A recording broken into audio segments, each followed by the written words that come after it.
Ces morceaux de bois qui jaillissent de cette plage, c'est probablement les traces d'une tragédie maritime survenue il y a 148 ans. 31 personnes qui se trouvaient à bord de 2 barques transportant du charbon sont décédées en mai 1869 lors d'une tempête en pleine nuit. Un seul homme a survécu au naufrage.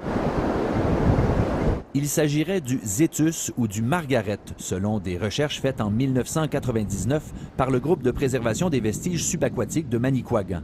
C'est en effet la 3e fois que cette épave réapparaît sous l'effet des forces de la nature. Elle est apparue en 1999 lorsqu'elle a été déclarée pour la première fois. Elle réapparaît en 2008 et là, elle réapparaît aujourd'hui en 2017, donc 10 ans. Il y a des mouvements de sable, donc les plages dégagent et réensablent les vestiges. Ici, là, les bouchons.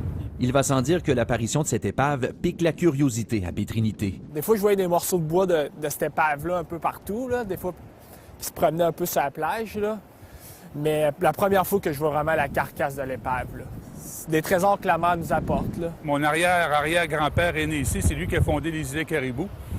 Puis, ça me fait toujours un petit pincement au cœur pour voir ça. Aucun projet de conservation de cette épave n'existe et il est probable qu'elle soit à nouveau ensevelie au cours des prochaines semaines.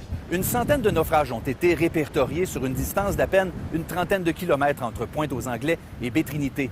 Et une vingtaine d'épaves ont déjà été découvertes à ce jour, soit sur la plage, soit sous l'eau.